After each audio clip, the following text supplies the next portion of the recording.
So happy to welcome this guy in. We grabbed him from Pat Thurston when KGO went away, and he's frankly, the legal ninja. We turn to him on any number of legal issues, and there's a lot red hot right now at the Supreme Court level and beyond. Please welcome the Assistant U.S. District Attorney, David Katz. David, thank you for waiting. Sorry for the delay, and I'm so excited to have you here. Great to be with you, Mark. Yeah, Great to be with you, Assistant United States Attorney. What did I say? I said district. Oh my God! I tell you, former Assistant United States Attorney, and now a criminal defense attorney. And really glad to be on your show, Mark. Thank you, and Tony. Thank you for helping to make David Katz happen every week. Thanks, Tony. Yeah, and poor Tony's under the weather. Thanks, Tony. I'm sorry, David. Write that out so I never screw it up again, please, Albert. The former assistant U.S. attorney, I call him just the legal ninja. And it is true that your takes, I mean, you're on Fox News Channel. I've seen you doing the Murdoch case there. And we'll put that to the side because I think there's some real big stuff. Look, obviously you can comment on whatever you'd like. I love your takes on anything. But I think there's some big stuff happening in the Fox Dominion voting machine case. I wonder if you can give us the state of the state on that, and might, with all of the evidence about how Murdoch knew and Hannity knew and Carlson knew, they all knew that they were going on the air with something that was absolutely bogus, how that might cook the case such that Fox News Channel could be in real trouble and they'll have to settle. Well, yes, Dominion Machines is a corporation that was greatly hurt. They were defamed over 700 times. And basically because Fox was losing market share, instead of going with the truth as the executives and the presenters knew it, and the internal documents show that they knew it, and they knew that these were lies about Dominion, they nevertheless went on and published the lies. They put them on TV because they were worried that Newsmax was eating their lunch. They went down in the ratings, and they said in the internal documents that Dominion now has from Discovery that they knew that their ratings were going down, that the Trump base that watched their show was tuning out because they didn't like the fact that Fox was reporting that Biden had won the election and that the machines were not rigged. They thought saying that machines were rigged was a better story, brought their fans back to Fox, and that's exactly what the Discovery shows. So now we have all these mea culpas, including from Rupert Murdoch, the chairman, who said that, for instance, Sean Hannity never believed any of this stuff about the machines, and he was disgusted with Trump. Well, if all of that is true, he sure hid it from his viewers, because night after night, he built up Trump as though Trump had won the election, and he blasted Dominion Machines as though they had somehow stolen the election. They somehow didn't work, and they transferred votes that had been cast for Trump and somehow posted them for Biden, that these machines were developed by Hugo Chavez to steal votes down in Venezuela, and all of this malarkey that they put on the air. And it hurt Dominion to the tune of $1.6 billion. So they sued for that in civil court in Delaware, because both corporations are based in Delaware for the tax benefits and other corporate benefits they could get there. And now with these revelations, Mark, as you say, it looks like Dominion's going to settle. I think if you were betting on litigation, there are people who do that, probably what's going to happen is that Dominion will settle for quite a bit of money. They'll get a full apology from Fox News, and they'll go away, because they're not interested actually in putting Fox News out of business, or, sort of from a political point of view, making Fox, quote, pay for the fact that, they put all of these lies on the air. They basically want their company to be saved, because you can imagine when you go to government agencies and you go to foreign countries and you say, why don't you use our voting machines, because we give you a really fair, unbiased vote, they hurt them terribly in getting, business. And so Dominion systems want the world to know that Dominion machines work, that they don't trade votes, that they're not some vestige left over from Hugo Chavez stealing votes.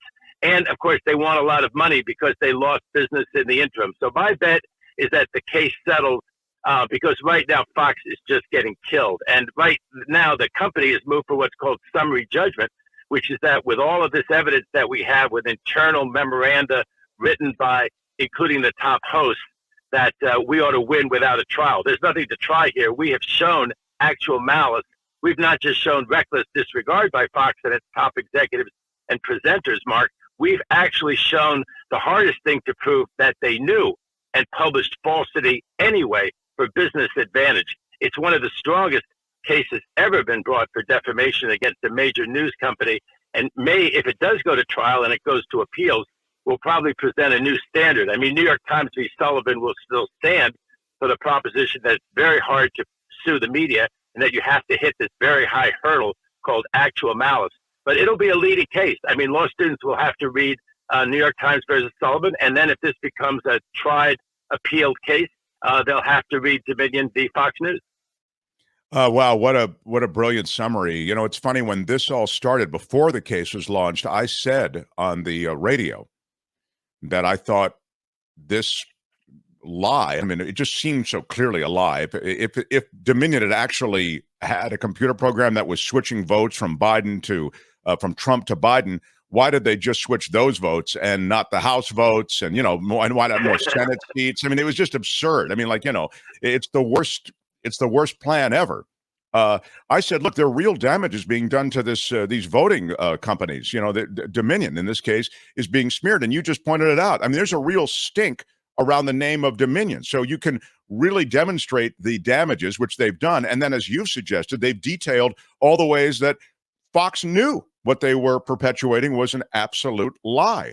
So, yeah, that's why it's interesting that you make the distinction. I thought, well, this is really so key, David, and so clever of you, that Dominion only cares about chastening Fox from the standpoint of getting money and offsetting the damages.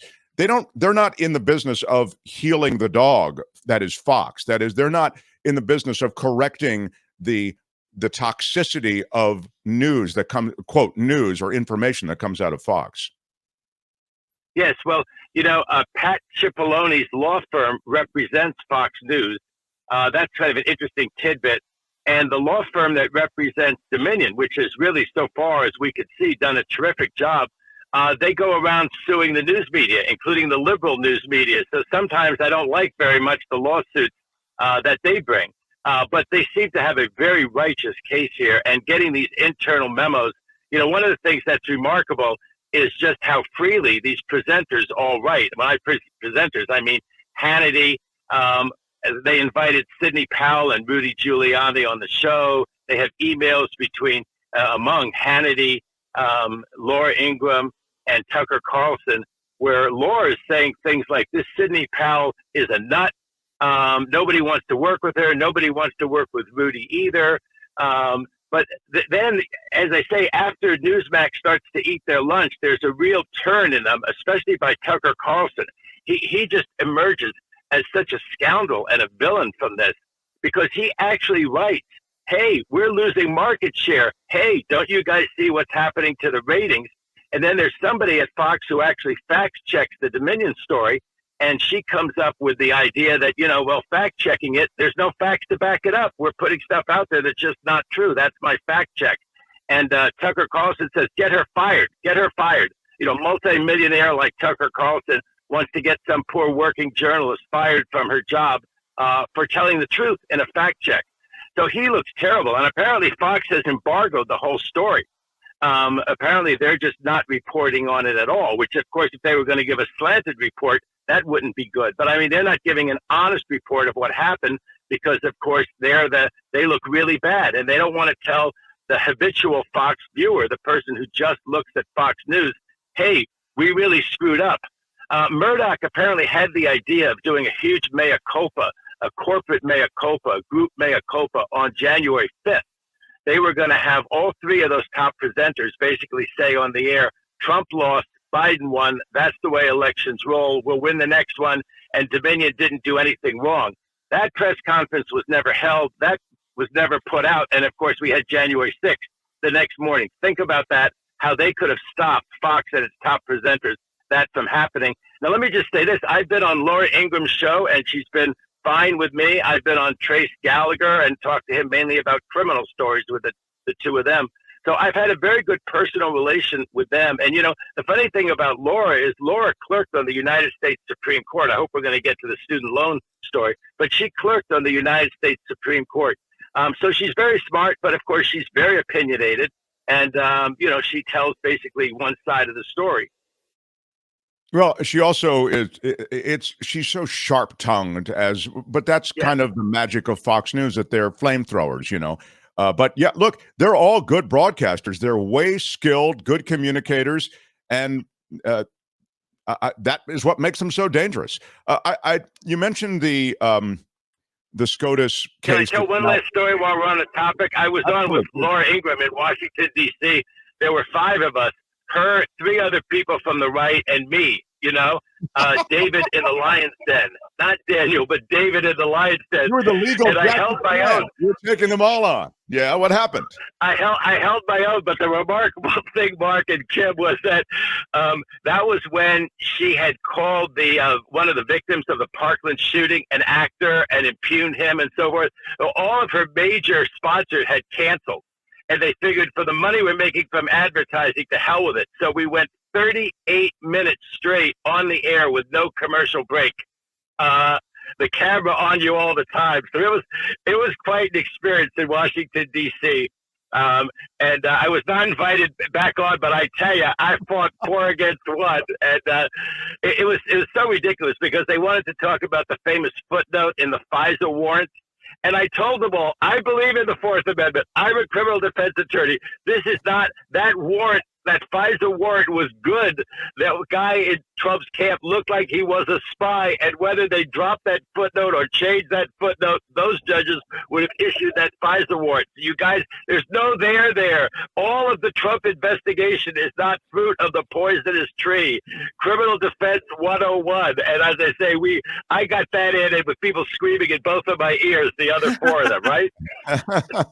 I'm telling you, I would rather have David Katz on, in an argument than any of them. Well, David Katz is, I mean, I've said it before, best guest ever on KTO, just and a regular on Pat's show. So I feel so lucky that we have him here. David, I do want to get to the SCOTUS case with the student loan relief.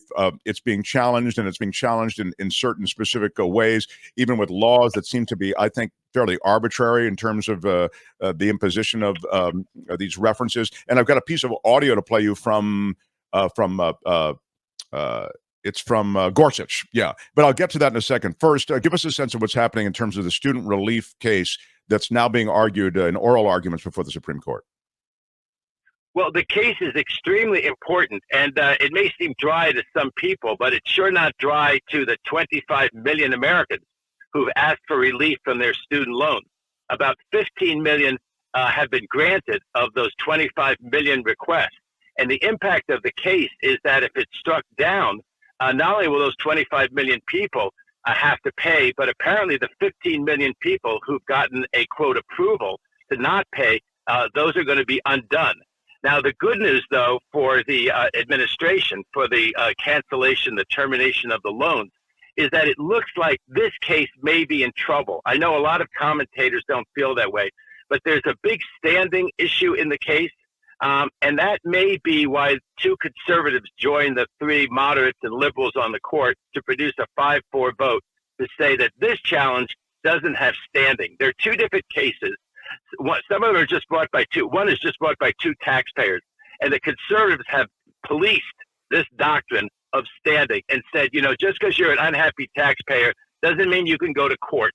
And this one's particularly egregious because these 2 unhappy taxpayers went to court and got a nationwide injunction against the program. Even Gorsuch was shocked about that, although I think at the end of the day, Gorsuch may be a lost cause because to me, he seems like such an ideologue who just goes in there with a political agenda, and his political agenda is to knock down this program. But the other one is really interesting. That case is a loan processor. Now, people should be aware that this case only involves government loans. If you have a commercial loan, you're stuck.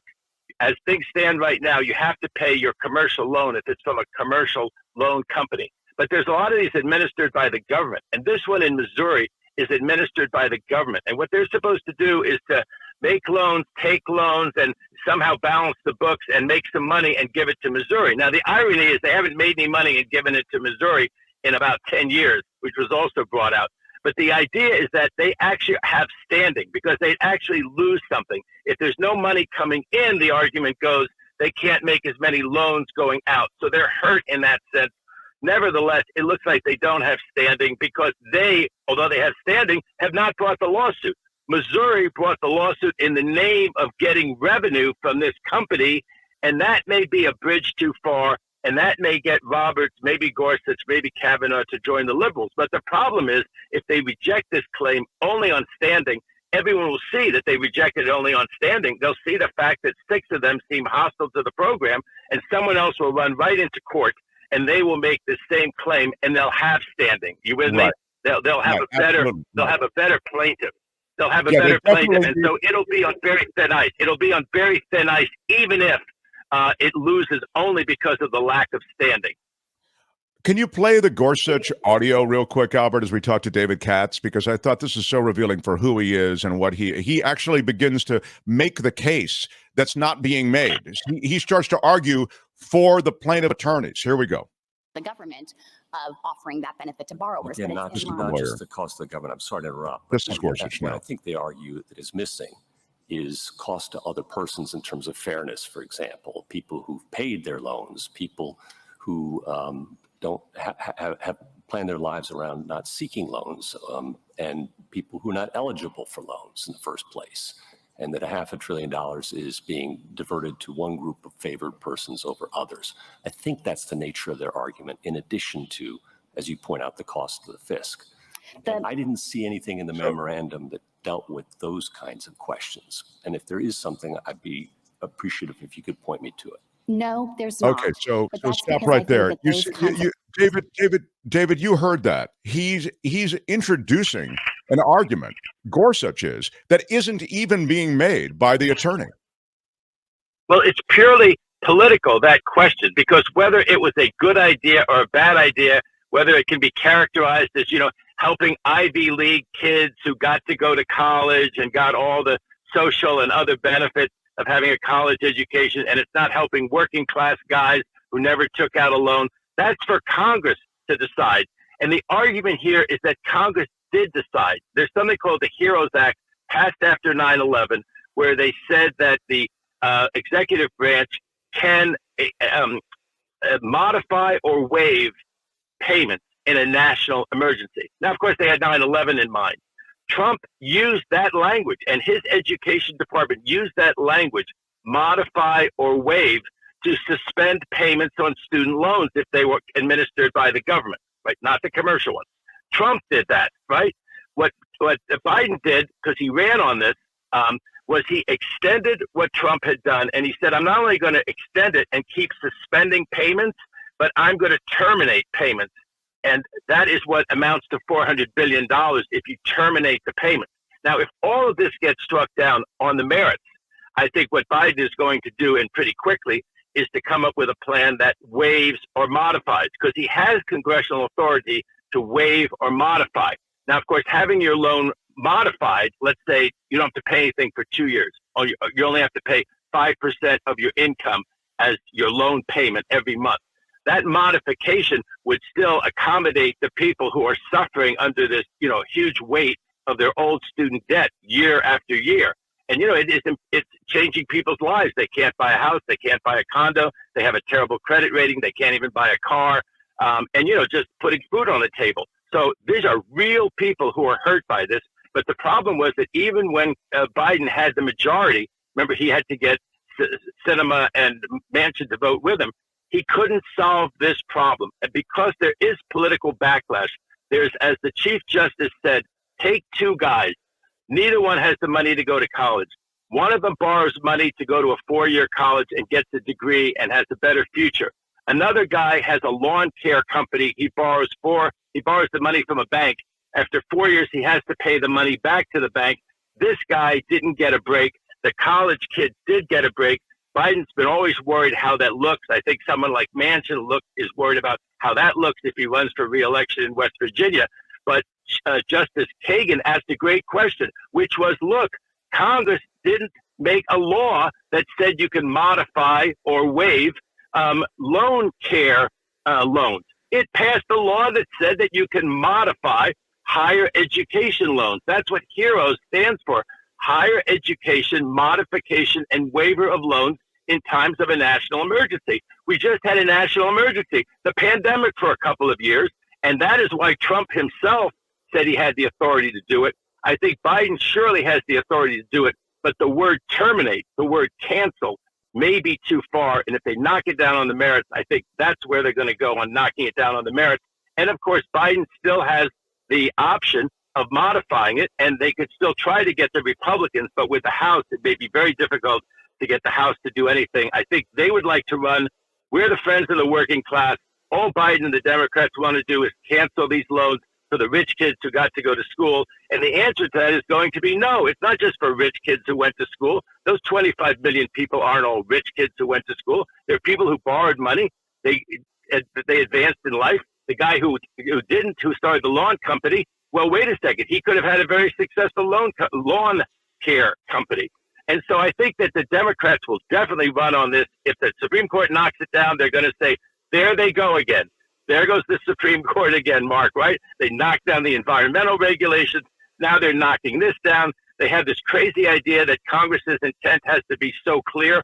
Why does Congress's intent have to be so clear? If it's Congress's intent, more likely than not, that was Congress's intent. But, you know, they have this new major policy doctrine that unless it's very clear from the statute, they won't let the executive interpret it. Basically, they said the judiciary can interpret it. Why can the judiciary interpret it that it's not the intent, and yet the executive branch can't determine that it is the intent? All the court should do is say it is or it is not the intent, not say it has to be some clear standard. That's the way to knock down all the regulation. They always say it's not clear enough. And last thing is that Kagan said from the bench during the argument, she said, you know, we have a lot of statutes that are unclear. This one is not unclear. It says that Congress approved modifying or waiving the student loans in an emergency. We had an emergency, and it was waived or modified. Again, is terminating it, canceling it, going too far to modifying and waiving? That'll be the question on the merits. That major policy directive is a thing that they're using. It's such a, it's just a strategy to seize more power. You stated so well, David Katz. I mean, it's scary, really, how much power the Supreme Court is seizing and taking away from the American people. And they know that Congress can't get anything done. So when they could go, well, until Congress passes a law, it's on us to decide, the Supreme Court. And we know that Congress is, you know, when it comes to actually getting anything done, it's really hard to get anything done for the reasons you've mentioned in a divided Congress. Wish we had more time. I look so forward to it. Thanks for sliding your time earlier today. David Katz, the former assistant U.S. attorney, the tax ninja. You can find him on Twitter at David Katz Law. So look forward to your takes, my friend, and I look forward to next week. Thank you. Usually at Thursday at 11. Usually it's Thursday at 11. Yeah, it's usually Thursday at 11, right, Albert? Today we had a lot of stuff we had to move around. Isn't that right, Albert? Yeah, we just had to move a couple of things around. So thanks, David, for being flexible. Yeah, really, really cool.